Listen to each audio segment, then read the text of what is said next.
Au sommaire de cette session d'information, le service de santé néglige souvent de tenir compte des traditions et des coutumes locales associées à bon nombre d'aspects de la santé et du bien-être des femmes.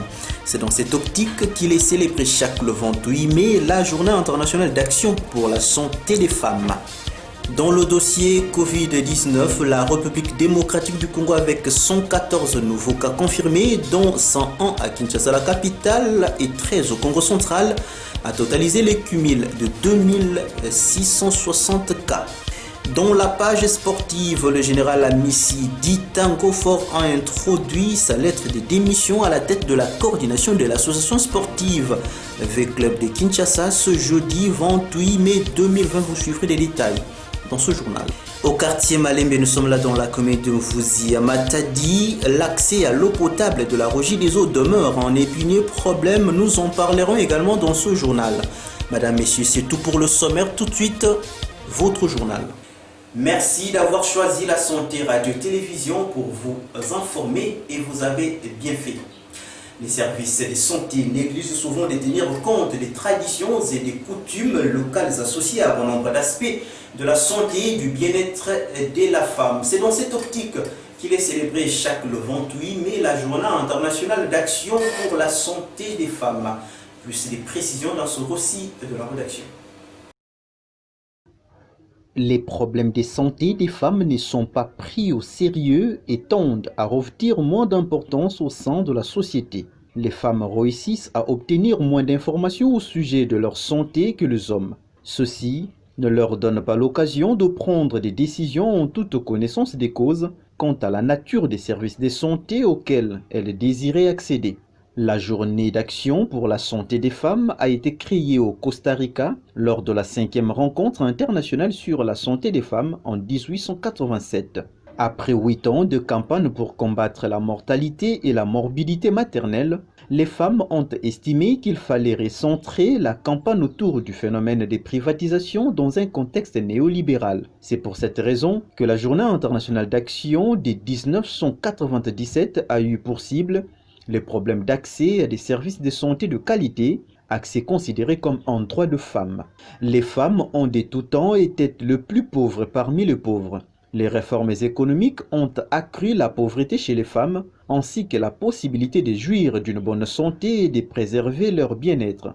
La santé n'est plus considérée comme un droit humain élémentaire, elle s'est transformée en un nouveau produit qui s'achète.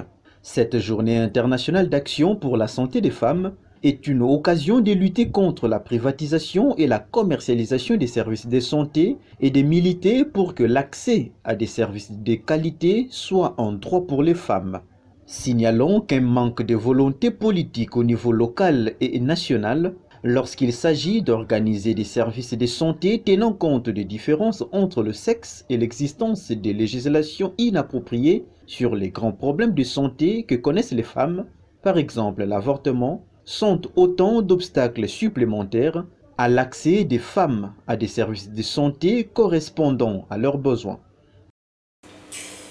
Dans le dossier Covid-19, la République démocratique du Congo avec 114 nouveaux cas confirmés, dont 101 à Kinshasa, la capitale, et 13 au Congo central, vient de totaliser le cumul de 2660 cas.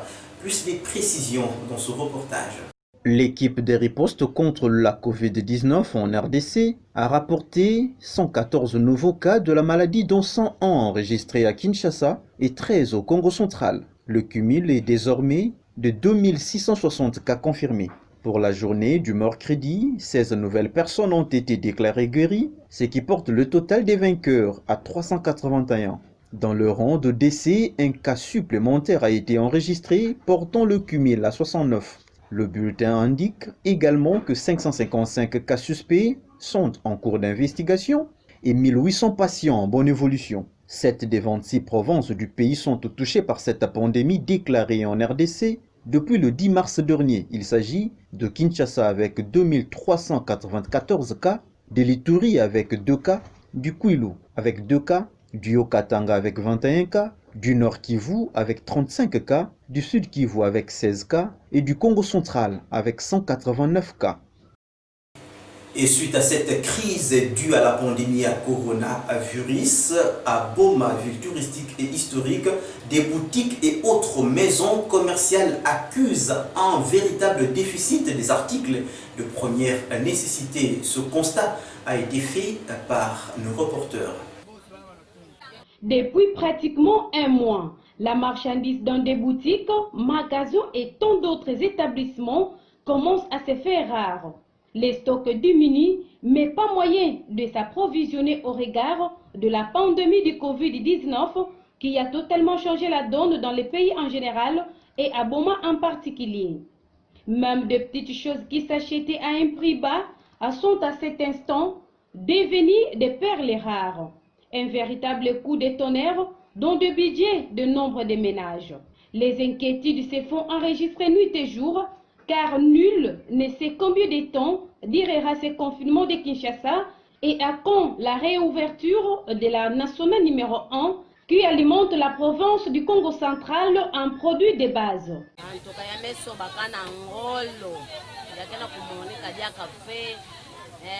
Uile Angola kena beto fe sikre Angola ya pembe beto kena ya ufe bilumu melu teto vanaka baka loso vanaka katuka na point noir bubya ya beto keja kana ya ufe beto kaka na baloso ya beto mosa RD na ba client beto kena ku expliquer ba okara seno parce que ba client beto bazona kaka babima ina ke katuka ka ayer ya kaka bazona beto na ku expliquer ba ke meto bilumba ba frontière ke ku kanga mais il faut bien ku baka kaka ya beto. Dans la page sportive, messieurs et dames, le général Amissi dit Tango Fort vient d'introduire sa lettre de démission à la tête de la coordination de l'association sportive The Club de Kinshasa. C'était donc l'avant-midi de ce jeudi 28 mai 2020. Plus de précisions dans cet élément. Après une journée de mercredi 27 mai remplie de rumeurs sur sa démission, le général Amissi Tango Fort vient de confirmer sa démission à la tête de la coordination de l'association sportive The Club de Kinshasa ce jeudi 28 mai 2020. Ce général président a chargé Dr Nocha, conseiller de la direction du marketing du club, d'annoncer cette décision aux professionnels de médias ce jeudi. Je cite, le président Amissi me charge en son nom de pouvoir annoncer le mot de remerciement à toute la famille The Club pour la confiance lui témoignée durant son mandat de 12 ans à la tête de The Club. Il y a 12 ans, Vita était complètement dans la rue. Il fallait l'organiser pour les hisser où il se trouve aujourd'hui. C'est un moment de joie et de regret, dit-il avant d'ajouter que son corps a besoin de prendre un peu de repos puisqu'il a aussi des responsabilités au pays et qu'il était temps de démissionner. Le général Amissi a estimé qu'il a suffisamment servi The Club pendant 12 ans. Le moment était venu de prendre sa retraite en qualité de président. Mais il demeure The Clubien.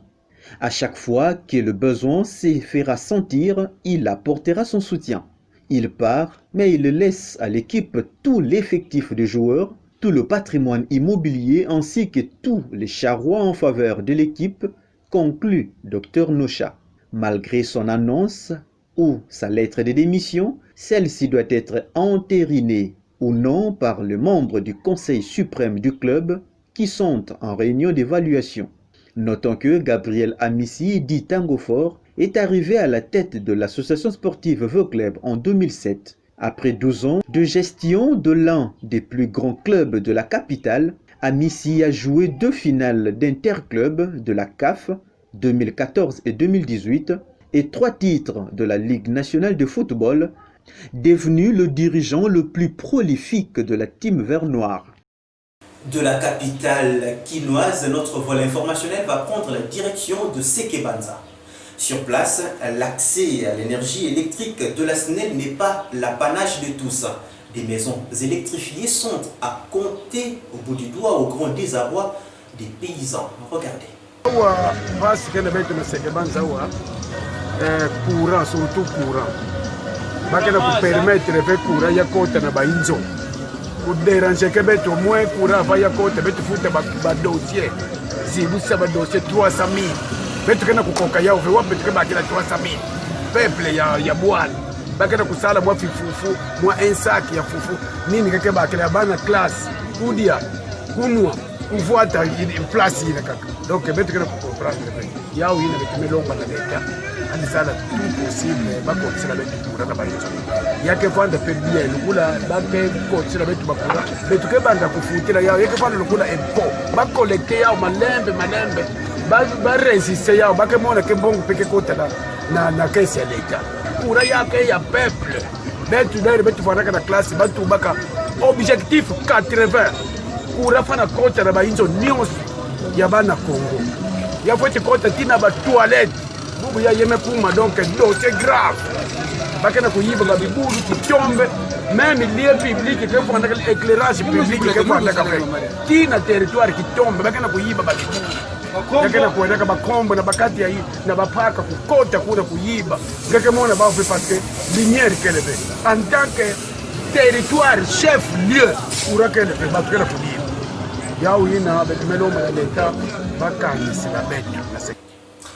Parce que nous parlons électricité, signalons que dans la commune de Kabondo, précisément au quartier Kingenge vers Source, nous sommes là à Boma, la position prise par un poteau électrique installé sur les sites inquiète la population d'alentour. Sa réparation s'avère imminente. Suivez. Soutenu par ce bois, ce poteau électrique métallique, si rien n'est fait, n'aura plus une longue durée de vie.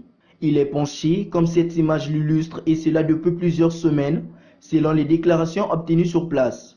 Le courant électrique étant un produit mettant en danger la vie dans son ensemble, les abonnés de la SNEL résidant l'avenue Source où est placé le dit poteau électrique en pleine commune de Kabondo, au quartier Kingenge, appellent les techniciens de l'entreprise concernée de s'activer afin de remettre à l'état ce poteau.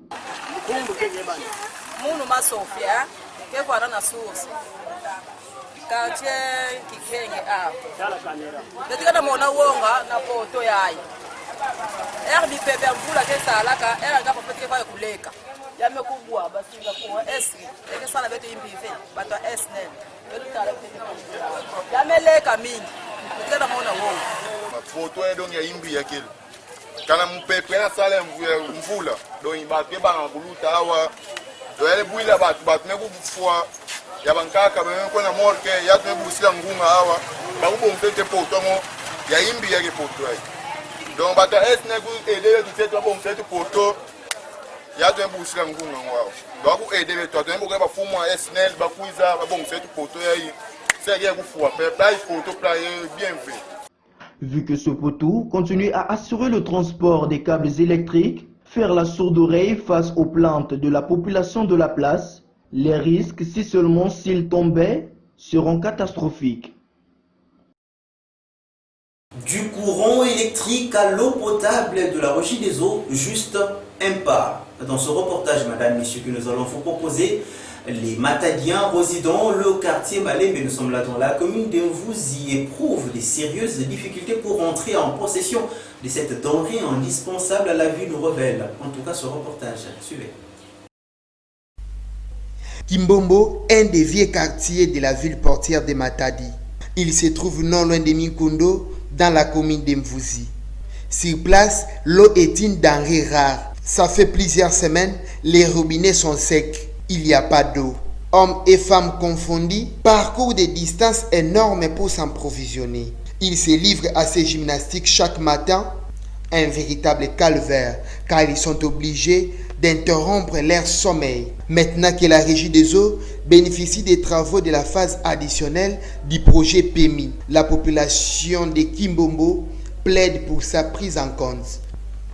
Panatena to komi ba pakele wa ke no luka ba mai Régie ko ya ko senga facture ko tote ba leta papa tala biso likambo yo na passe ya mai to vota kibino e koma likambo ya mai bolingisi ko mona na te eza nini to sala nini papa Sara liebisa ba konzi ba yo kabisa ibanda to ya awa to mona atali tanga mai te ba pompe étiquette e sala ate loko te ya on to sengi na leta na ba konzi ba kena ko voter ba tala biso likambo ya kaso likambo ya mai ya on to lelisi ngunga me budisa ngunga sa muna maza maza keleze awa na kasu ke moya kapasi na kweluka kamai yango batala likambo baotokenda kovote balanda bamakangu kaka te baya kosila biso bamai maza penza pasi mukutu noko muna jeya ibatu bodemwa kufuta ve de batu bila kwenye na manière donc demwa maza ke bima fe mebeto toka nsaka to neti demwa te futa ve maza ke bima kwanika batu bila beto na manière monsi ya kimbuta me ba kusanganya mamba kutuba kutukefe kuna ngani tapla ifamu sabisalo yinzo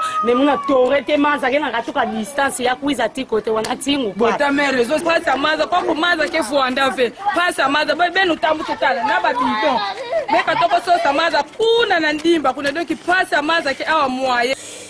Avant de poursuivre cette session d'information en bref et en images, nous venons de l'apprendre que la lutte pour le changement, Lusha section Matadi a échangé ce jeudi 28 mai 2020 avec le maire de Matadi, Pati Nzouzi, dans son bureau de travail situé au quartier Ciné Palace dans la commune de Matadi, après avoir organisé un sitting devant la mairie de Matadi pour exiger à cette institution la restitution de 25 000 francs congolais perçus par cette dernière lors de la vente des jetons d'autorisation de circuler pendant la période des confinements. Donc, quelle est la conclusion qui ressort de cet entretien? Nous y reviendrons avec force et détails dans nos prochaines éditions. Place à présent à la revue de presse parue ce jeudi 28 mai 2020 dans la capitale congolaise. Cette sélection est assurée par la rédaction suivante.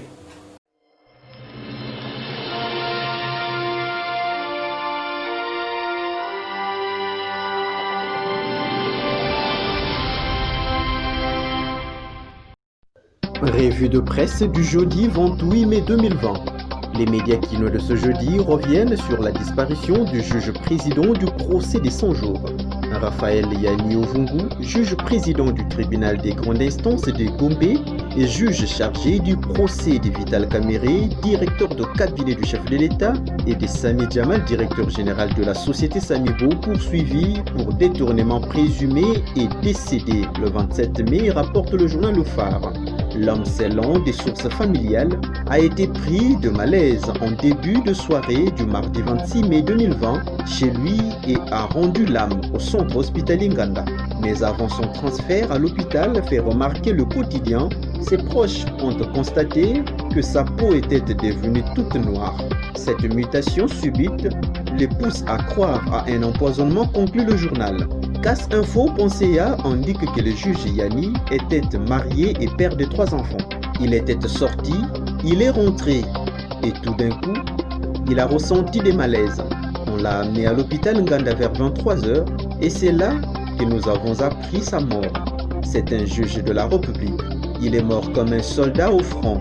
Nous ne pouvons pas supputer sur sa mort pour l'instant, a déclaré un membre de sa famille dont les propos sont repris par le site web. À en croire Mediacongo.net, après l'annonce du décès du juge Raphaël Yani, une réquisition de l'officier du ministère public a saisi le médecin directeur général de l'hôpital militaire du Kankokolo à Kinshasa pour examiner la dépouille du défunt juge et déterminer la cause du décès. Il faudrait également noter que le parquet des grandes instances de Kinshasa-Gombe a ouvert une information judiciaire autour de ce décès mystérieux, ajoute le portail. Pour sa part, 7sur7.cd note que le parquet des grandes instances de Gombe-Kinshasa a demandé en urgence au médecin légiste de l'hôpital général de référence de Kinshasa de procéder à l'autopsie du corps du juge Raphaël Yani. Examiner le corps du feu Raphaël Yani Ovungu, conservé actuellement à la morgue de l'hôpital général militaire du Kankokolo, et nous déterminer les causes de son décès, a écrit l'officier du ministère public Émile Njale. Il a également exigé au directeur de l'hôpital général militaire du Kankokolo de veiller à ce que le corps ne soit pas manipulé par de mains inexpertes jusqu'à l'exécution du devoir des requis, précise le site web. Voilà tout pour cette revue de presse de ce jeudi 28 mai 2020. Merci et à très bientôt.